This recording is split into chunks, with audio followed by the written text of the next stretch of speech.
Family blood runs deep, especially when it's spilled. We are talking about a very brutal and bloody murder. A loving mother sows the seeds of her own demise. A 15-year-old girl turned into a cold-blooded killer. It was incredibly savage. Two young children don't like their new mommy. A better way to really hurt her is to kill what she loves the most. And a daughter who wants payback. Belinda was only dangerous to one person in the world, the man who created her. These deadly women turn on the people who gave them life for a daughter's revenge.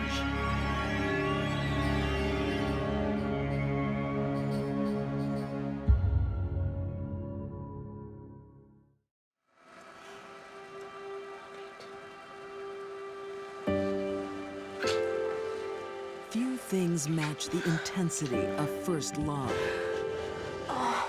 It was toxic and powerful.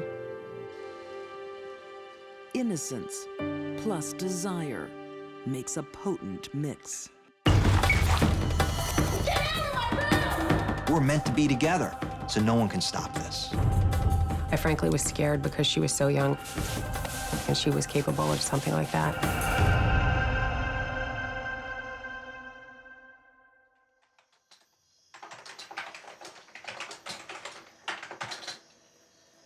In Nashua, New Hampshire, schoolgirl Nicole Kaczynskis has found love online. Nicole hadn't had a lot of boyfriends. She was really caught up by the attention of this guy who was saying amazing things to her about how beautiful she was and what she meant to him. Nicole's just 15. Billy Sullivan is 18. The fact they've never met only adds to the excitement. They filled in sort of the gaps of everyday communications and relationships with fantasies and making these fantastic assumptions about who the other person was.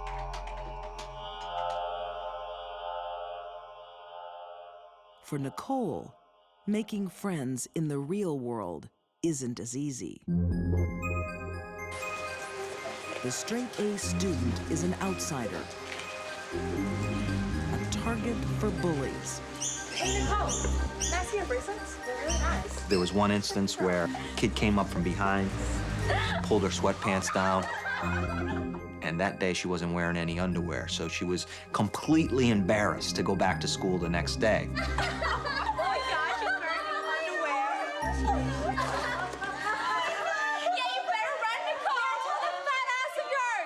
I think the bullying when Nicole was young contributed to too low self-esteem, and I think that all of that made her really ripe pickings for somebody like Sullivan when he came along. Nicole's best friend Hey, sweetie. has always been her mom, How was your day? Jean.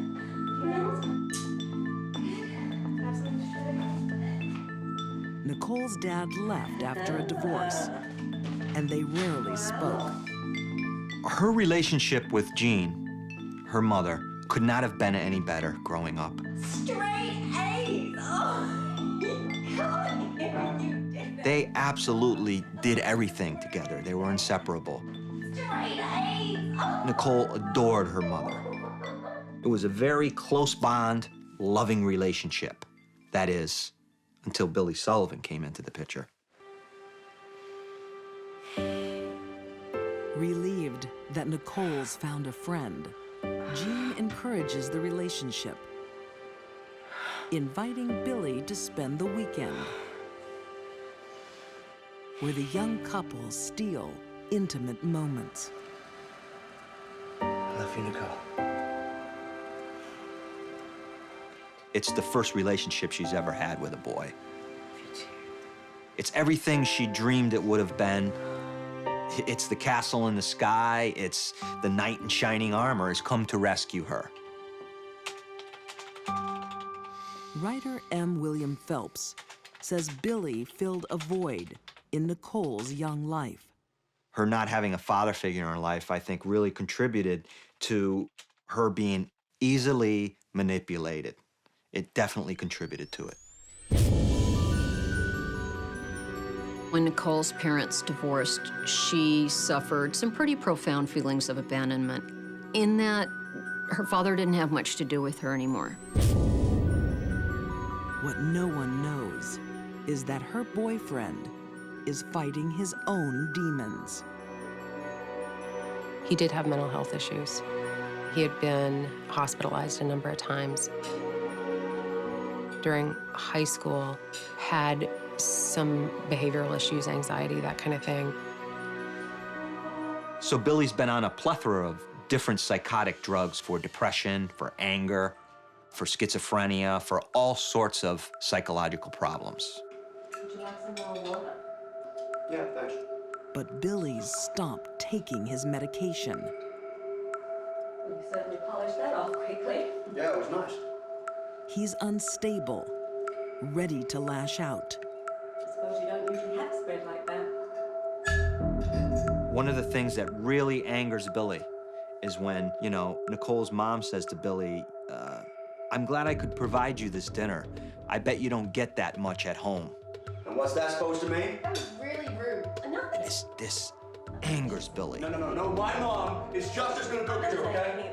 No. She's better than you. That was crap. That was absolute crap. He thinks it's a slap against his mother, and Billy's a mama's boy. So, if you put his mother down, he's gonna lash back out at you. Nicole, where are you going? Away from you. Billy Sullivan starts driving a wedge between mother and daughter. Once again, we have a story of a young, impressionable teenage girl with pretty much no experience with men, meeting someone older who manipulates her and turns her against her own family. She began to hate her mother, and Billy Sullivan put that hate in her. So she begins, everything her mother does is wrong. Billy had planted all of these seeds in her, and they just germinated over a period of time. Soon, Nicole will make a terrifying choice between her mother and her man. Billy Sullivan is everything to Nicole. She will do anything for him, including killing her own mother.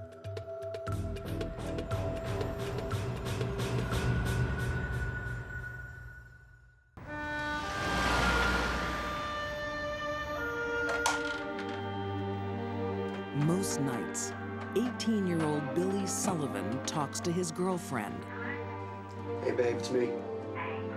How you doing? 15-year-old Nicole Kazinskis. She's 21 months. We can get married. She's in love for the first time. I can't wait that long. I want to be with you now. They met online, got together for a face-to-face, and now they're inseparable. Nicole, will you get off that phone? Mom, I'm in the middle of a conversation. Nicole's mom, Jeannie, is worried this is more than puppy love. The phone, get into bed. Tonight is a school night. Nicole's mother really didn't know what she was getting involved with. That just added fuel to this romantic fire that was burning on the internet. Now they had seen each other. Now they need to see each other all the time. If you don't stop these calls, I'm gonna take that phone out of my room. Go to bed. Nicole wants to live with Billy in Connecticut and go traveling. She begs her mom. Jeannie, rightfully so, said, you're 15, you're finishing school, you're not moving to Connecticut. And that really upset both Nicole and Billy. All they're hearing is no, no, no, no. And to Billy, that's poison. Every time he hears no, that wick gets closer to the end of that dynamite, and it's gonna explode.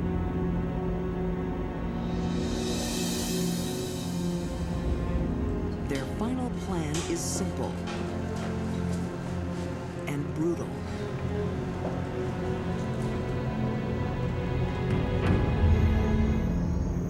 Nicole waits nearby in the car.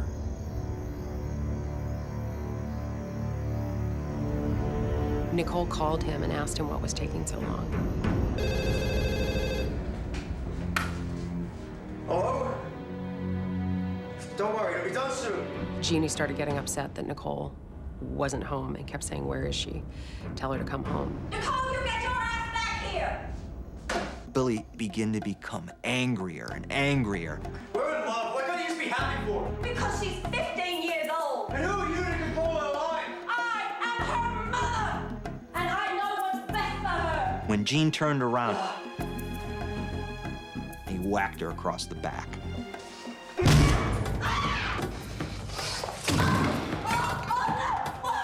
It looks as if Jeannie tried to get out of the kitchen door.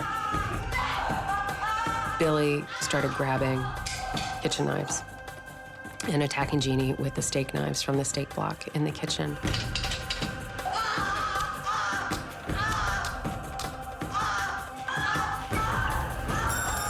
A number of the steak knives snapped off during the course of the attack.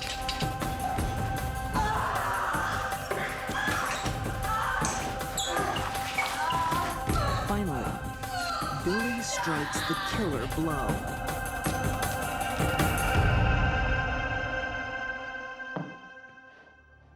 And the knife goes right through a lung, and that's when she says, "I'm done." And she dies.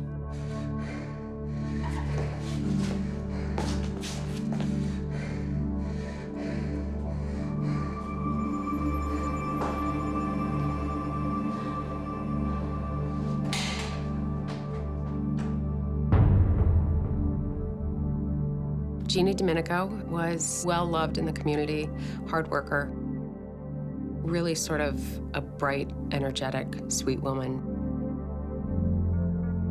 She was trying to make her daughter happy.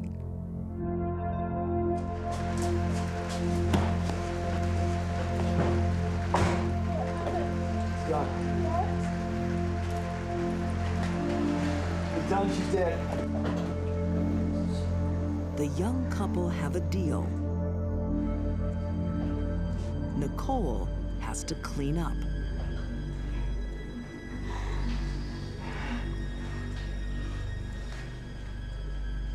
The fact that she could go in to clean up after Billy had killed her mother. She had to have hit her mother with the door. And then she had to have stepped over her body and clean up for her boyfriend.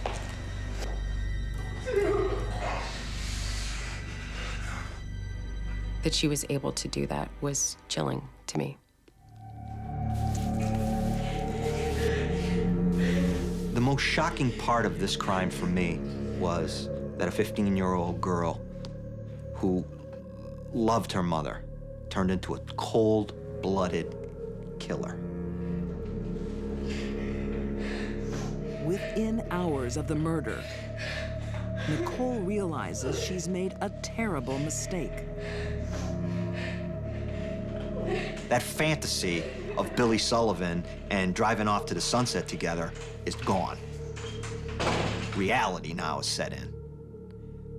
Oh my God, what happened? The freedom Nicole was willing to kill for lasts only as long as the first police interview. She didn't hold up very well under questioning by the police, and Billy threw her under the bus pretty quickly. She turned around and did the same to him.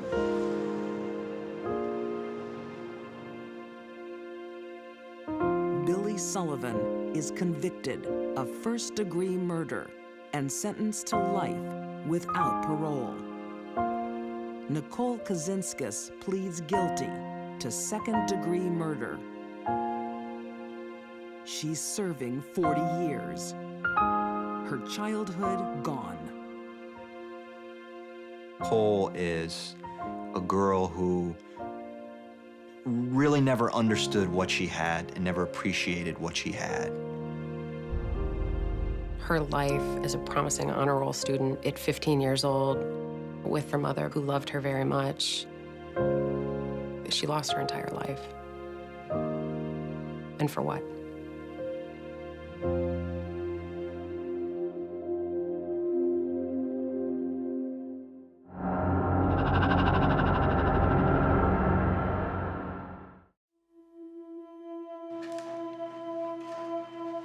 Deep within the walls of an English convent, a young woman confesses. I have a very heavy heart, Father. You can tell me anything, child. Her words will stun the British public. I think she ultimately wanted her father and his wife to know what she had done. And solve a 5-year-old mystery. The road murder is almost up there with Jack the Ripper.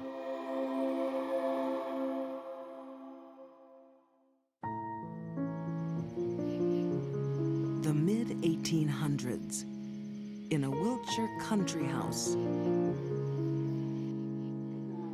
governess Mary Pratt puts to bed her young charge, Constance Kent. Her mother is too ill to care for her.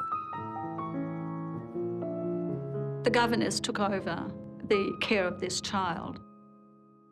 She lived with her, she ate her meals with her, and whereas the mother gradually retreated to another room in the house.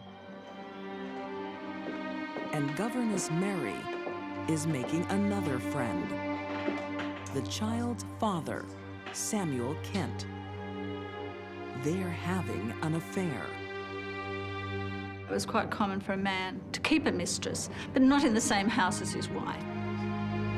Not only was Samuel Kent having a relationship with the governess, it was virtually under the nose of his wife. Can't you at least wait until I'm dead? Samuel's wife is gravely ill. Get on back to bed. The father's ongoing affair with the hired help was humiliating and very threatening to these young children who basically saw their mother being displaced by this younger woman. Constance's humiliation continues after her mother dies, and her father marries governess Mary. They soon have a son, Francis, who steals attention from Constance and her brother William. How dare you come into this house in those shoes? You can't talk to him like that. You're not his mother. Constance, Emily, Kent, how dare you talk to me like that? Kent and his new wife are wrapped up in each other and wrapped up in their new little boy. I am the lady of this house, and you will follow my orders. Constance and her brother are kind of pushed to one side by what appears to be almost an archetypal wicked stepmother. You are nothing but a governess to me. How dare you go to your room? No! Constance, you must show Mary some respect. The children of the first marriage clearly feel themselves being put upon by the new mother, the stepmother. When Constance was rejected by the governess, that had to be devastating for her. I mean, it was a betrayal on top of betrayal. And I think that was probably a turning point for Constance. Then, on June 30th, 1860, Francis! little Francis goes missing. Francis! His nursemaid is frantic. Elizabeth Goff, who was the nursemaid, wakes to find that the little boy is missing. As the alarm is raised, neighbors join the search. Look, I'll check the outhouse. You check the garden. Road Hill House is sprawling. There are many places a child could be hiding. Francis? But they'll soon discover that little Francis isn't playing. They find the child's body in the outside privy. This little tiny 3-year-old is found with his throat cut.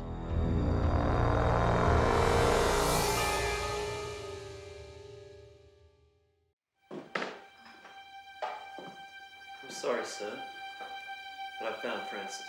In 19th century England, Yes, sir. a mother mourns her son. Yes, sir. A child found savagely murdered, dumped in a lavatory. What we're talking about here is a small boy, 3 years old, taken from his bed in the middle of the night. He has his throat gashed from ear to ear. The victim's half-sister, Constance Kent, and her young brother, William, seem to feel nothing for the woman they once adored. William and Constance had a common enemy. They looked at her and they saw the woman that destroyed their happy life. The war between daughter and stepmother had its first casualty.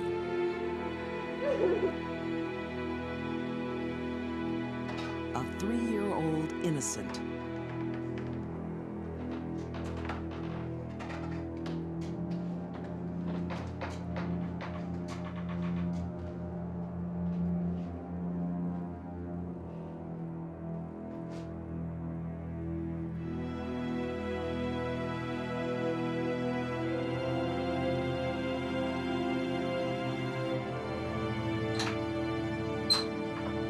I think the brutal way that Constance killed her little half-brother speaks to the intense hatred she had for her stepmother and probably her father. She was sending them a message.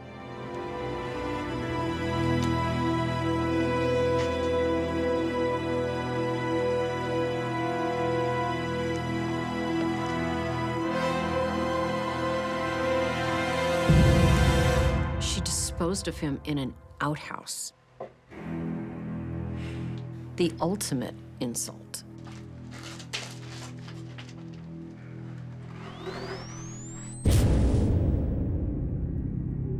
If the blood vessels to the neck were cut and the child was held upside down, the child would very quickly exsanguinate. We are talking about a very brutal and bloody murder here. There is not a chance that the perpetrator wouldn't have been drenched in the victim's blood.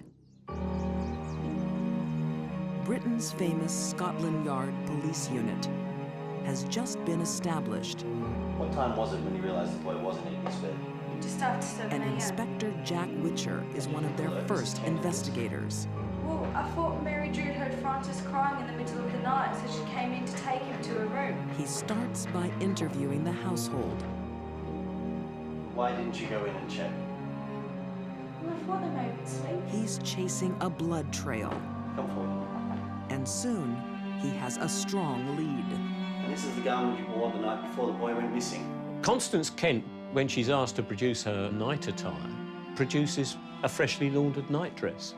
It looks to be freshly washed. Yes, it was washed this morning. He's clearly a very shrewd individual. He would be the sort of person who would say, "Pressed nightdress, Miss Kent? I don't think we wore that last night now, did we?" I see. Very well. Inspector Witcher's prime suspect is now a 16-year-old girl. Do you recognize this blanket? And the more he learns about the family history, the more certain he becomes.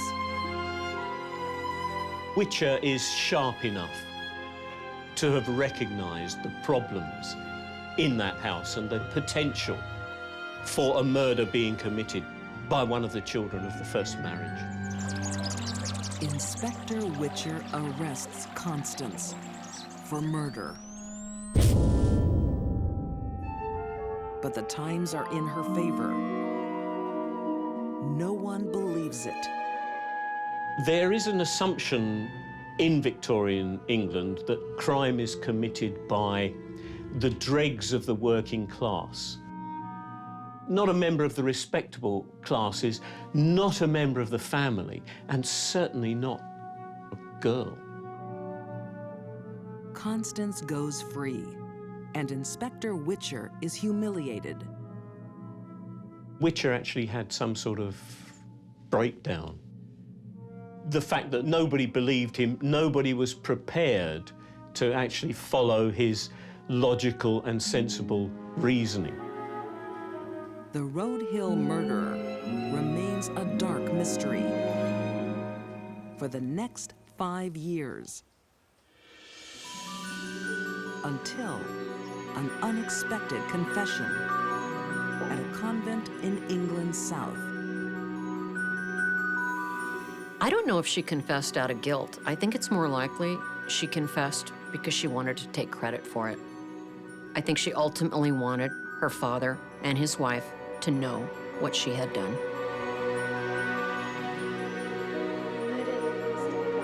Constance Kent says she did it for revenge. You must tell the police. You must tell the police everything. She said, I wanted to hurt my stepmother, and I thought about killing her, but then I thought a better way to really hurt her is to kill what she loves the most. And so I killed her son. A shocked Victorian legal system first sentences Constance Kent to death, but it's later commuted to life. Within 20 years, Constance is released and sails to Australia, where many convicts made a new life. There, she lives to 100. I don't think she was evil, and I don't think she was mad. I think there's enough evidence, both from her time in prison and in her later years, to suggest it was entirely the opposite. I can understand her feeling of hostility towards her stepmother. On the other hand, I find it incredibly difficult to have sympathy with anyone who cuts the throat of a small child.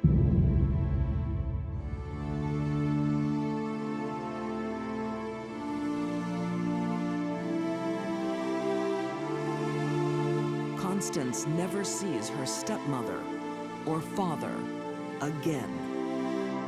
This was a revenge killing. I'll break your heart the way you broke mine.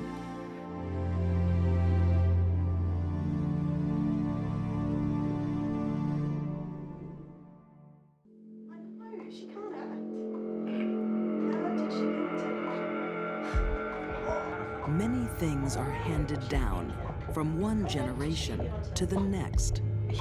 Oh, you should have seen what just happened. But the most powerful of all is fear. The murder that Belinda found herself involved in was probably destiny. Some daughters aren't daddy's little girl. It's an incredibly complex story.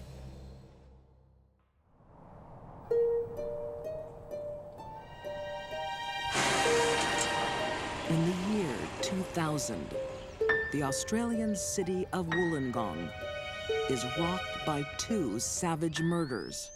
The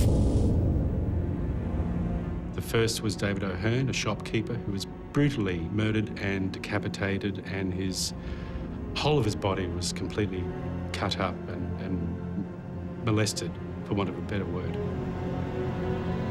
Author John Sutter Linton started following one of the most brutal slayings in Australian history.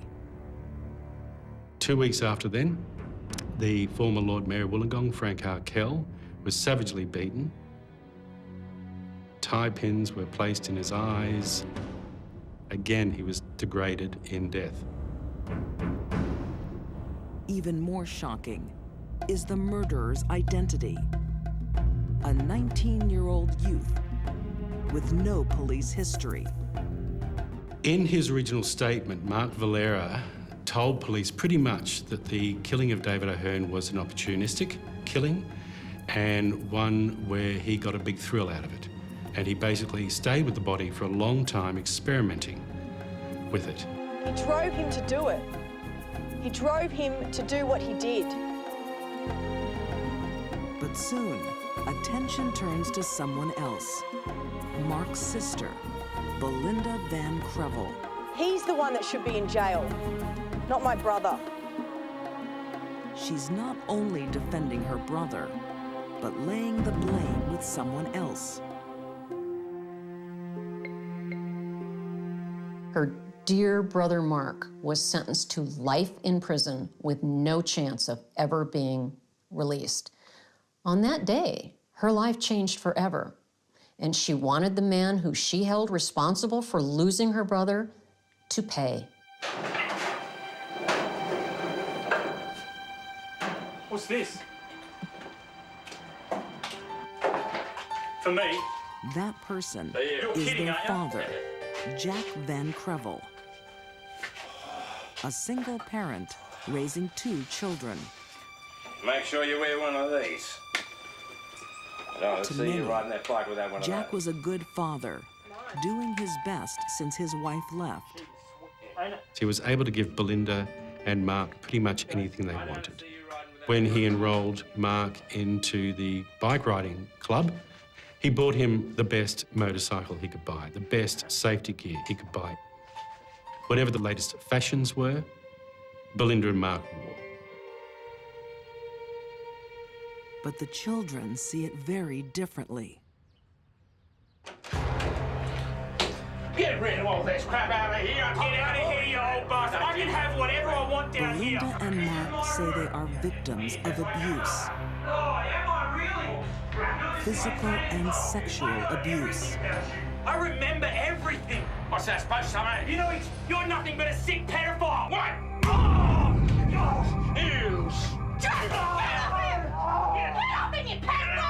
Belinda made allegations throughout Mark's trial and throughout an ongoing investigation of being interfered with. No, stop!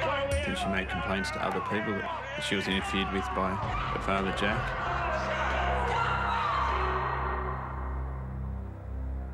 Former FBI profiler Candace DeLong believes parental abuse could explain the gruesome nature of Mark's terrible crimes. He focused on their genitals. He attacked their eyes. Mark didn't merely kill 2 men.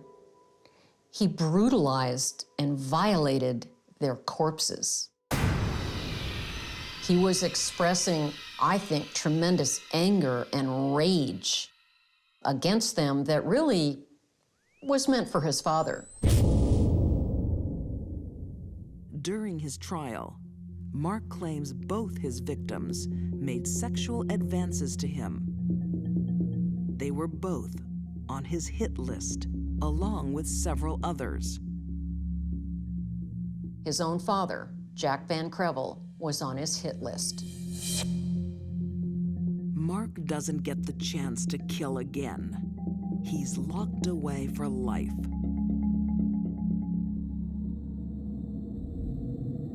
But in the coming weeks, someone will finish what he started.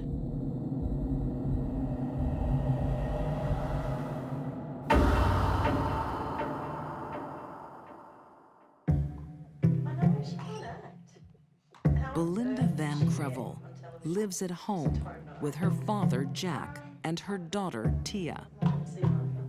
But it's a family home riddled with trouble. Brother Mark is in jail for 2 brutal murders. And he's accused his father of sexual assault. Belinda blames her father for her brother's crimes, and now fears her daughter may be sexually assaulted.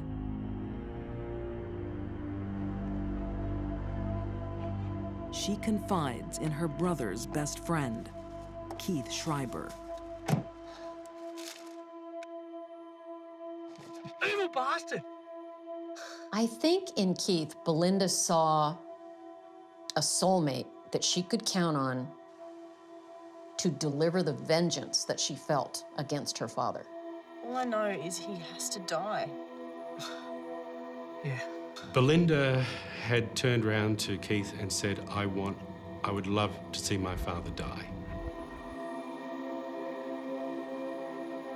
Keith took it upon himself to carry that out.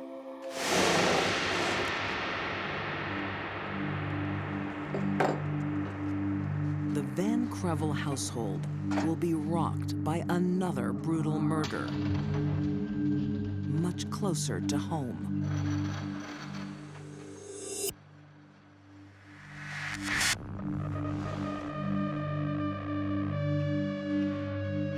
Keith was killing as a favor to his beloved friends.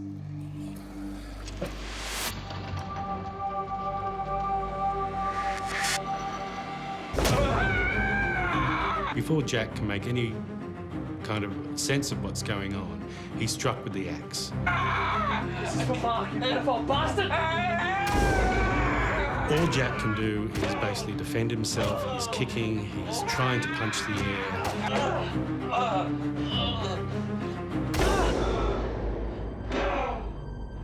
But Jack's not alone in the house that night.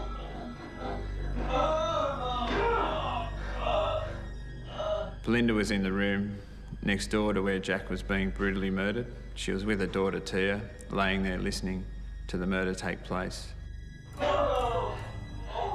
Keith expects to be quick, but things aren't going to plan. Jack survives the axe. He takes a sharp knife from the kitchen drawer, walks back to the bedroom and stabs Jack several times. He's attempting to try and get the heart. Belinda and Tia stay put as Keith looks for yet another weapon. He then goes back out, grabs a poker from the fire, brings that back in and uses that as his third weapon.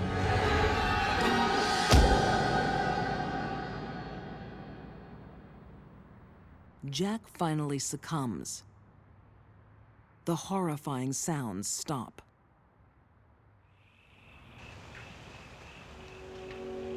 When Belinda thinks the coast is clear, she makes a run for it. Belinda scoops up Tia, jumps in the car and drives to the police station where she alerts the police to what may have happened. Because to her, she hasn't been in the room, she doesn't know what's going on. All she knows is there's lots of blood everywhere.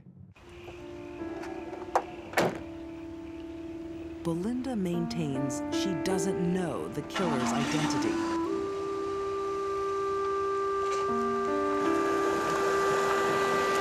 But Detective Jamie Williams is suspicious. She made mention of hearing noises like someone being murdered. That was the first report to police she made. And that was the extent of her interest or involvement in her father's death. I think she was aware at the time that what violence was going to be committed in that house. Belinda seems to have little interest in finding her father's killer. But police do. Keith was arrested within 24 hours after the murder. Keith, for whatever reason, felt there was no point in denying it. He admitted to the murder. The physical evidence matched Keith anyway, so there was no question that Keith was ever, not a suspect. Found guilty of murder, Keith Schreiber is serving 16 years in prison.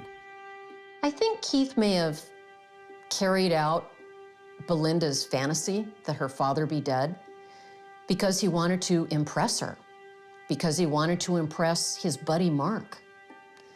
He lost something too. He lost his best friend. But police suspect Keith didn't act alone. They discover letters and a money trail from Belinda to her father's killer. Belinda's undoing was her loose tongue in relation to telling people what knowledge she had of the murder and to the extent where she was involved in the murder herself. Belinda Van Crevel is found guilty of soliciting murder. Although the maximum sentence is 25 years, Belinda receives 6. It appears to me that the judge in Belinda's case took a great deal of pity on her. I think he very much believed and understood what she had been through. In 2007, after serving 4 years, Belinda is released. She lives in Sydney, regularly visiting her brother in jail. Belinda was raised in the same household as Mark, but she was stronger mentally than Mark. Belinda didn't kill as her brother did. Belinda became a fighter. Belinda had a skill of manipulating people to the extent where she could get him to do anything,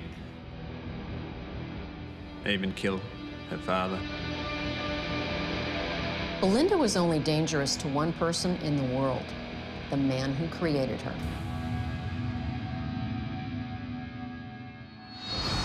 For these deadly women, blood was not a family bond. Nicole Kazinskas destroyed one love to gain another.